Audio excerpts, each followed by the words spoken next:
Thank you, Mr. Chairman. First to all three of you, thank you for your service to our country. General Smith, I just want to touch on one item very quickly and just, you laid out very clearly to some questioning earlier, the current situation with regard to the Marines that are currently in California, that the President has identified. I believe you have approximately 2,000 of them. Is that correct, sir? We've actually got 700 Marines from 2nd Battalion, 7th Marines, sir. Okay.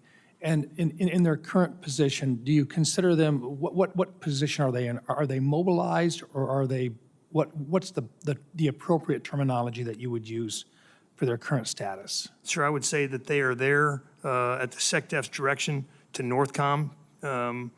It's one of our most ready battalions. They're prepared to respond to lawful orders from their chain of command.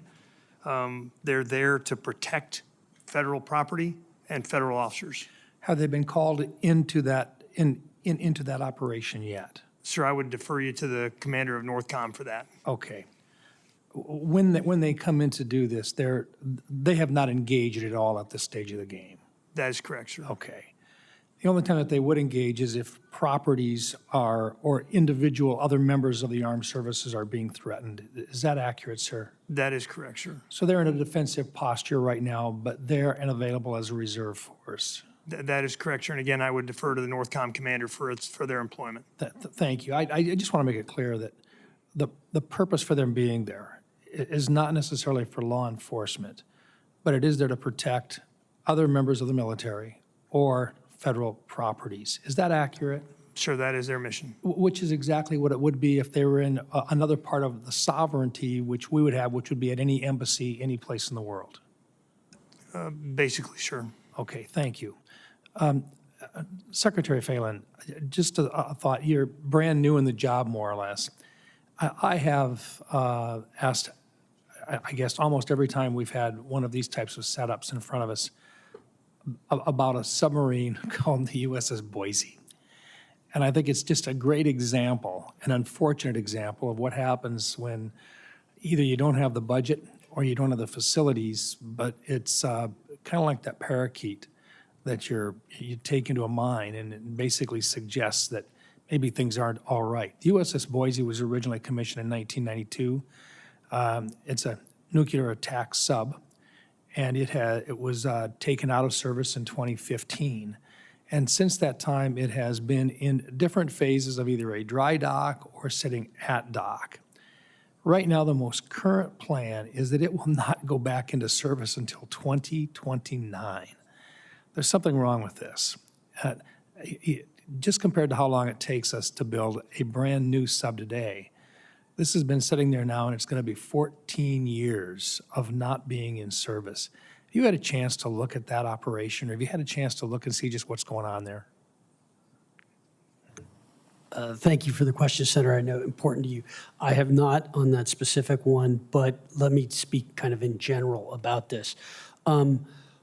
Our maintenance times, this all comes back to the point of urgency. We don't seem to have that sense of urgency that we need. We don't, in the manufacturing and construction and maintenance business, there's one thing, Senator King talks about Carnival Cruise Line, there's one word, schedule. If you don't hit schedule, you get killed.